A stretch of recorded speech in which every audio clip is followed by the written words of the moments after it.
السلام علیکم ورحمۃ اللہ وبرکاتہ۔ آپ کا استقبال ہے ہمارے چینل 5 to 10 منٹس درس قرآن میں۔ ہمیں امید ہے کہ آپ حضرات بخیر و عافیت ہوں گے اور قرآن پاک پڑھنے کی مشق اور کوشش کر رہے ہوں گے۔ اللہ پاک آپ کی کوششوں کو قبول فرماوے اور مزید ترقی عطا فرماوے۔ آج ہمیں 28ویں پارے کا 9واں رکوع پڑھنا ہے اور آج سے نیو سورہ اسٹارٹ ہو رہی ہے، آپ دیکھ سکتے ہیں۔ سورۃ الصف مدنیہ اس سورہ کا نام ہے۔ بہت ہی آسان ہے، ویڈیو کو اینڈ تک دیکھیں، ذرا بھی اسکپ نہ کریں، انشاءاللہ ساری چیزیں آپ کو اچھے سے سمجھ میں آ جائے گی۔ آپ دیکھ سکتے ہیں اس سورہ میں آیاتھا 14 لکھا ہوا ہے، یعنی 14 آیتیں ہیں۔ رکوعاتھا 2 لکھا ہے، یعنی اس پورے سورہ میں 2 رکوع ہے۔ اب ہم پڑھنا اسٹارٹ کرتے ہیں۔ اعوذ باللہ من الشیطان الرجیم، سورۃ الصف مدنیہ، بسم اللہ الرحمن الرحیم۔ اس سورہ کا نام مدنیہ کیوں ہے آپ ہمیں کامنٹ میں ضرور بتائیں۔ سبح للہ ما فی السماوات وما فی الارض وهو العزیز الحکیم۔ یا ایہا الذین آمنوا لم تقولون ما لا تفعلون کبر مقتا عند اللہ ان تقولوا ما لا تفعلون ان اللہ يحب الذین يقاتلون في سبيله صفا كأنهم بنيان مرصوص۔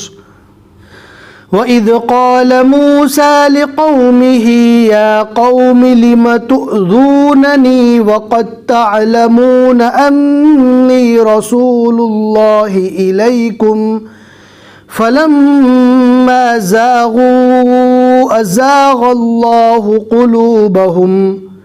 بہت سے لوگ غین کو نارمل پڑھتے ہیں، حالانکہ پور پڑھنا چاہیے۔ ازاغ اللہ پڑھتے ہیں بہت سے لوگ، ازاغ اللہ پڑھتے ہیں، حالانکہ اللہ کا لام بھی پور پڑھا جائے گا، اس لیے کہ اللہ کے لام سے پہلے غین کے اوپر زبر آ گیا، اور غین کو بھی پور پڑھا جاتا ہے۔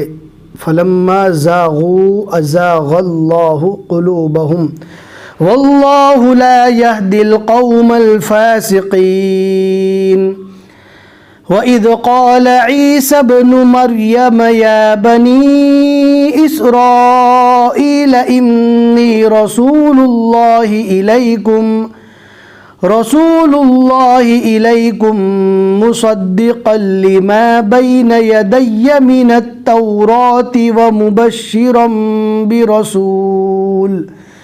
ومبشرا برسول يأتي من بعد اسمه أحمد فلما جاءهم بالبينات قالوا هذا سحر مبين ومن أظلم ممن افترى على الله الكذب وهو يدعى إلى الإسلام واللہ لا يهدي القوم الظالمین۔ یریدون لیطفئوا نور اللہ بافواہہم واللہ متم نورہ ولو کرہ الکافرون۔ هو الذي أرسل رسوله بالهدى ودين الحق ليظهره على الدين كله ولو كره المشركون۔ صدق اللہ العظیم۔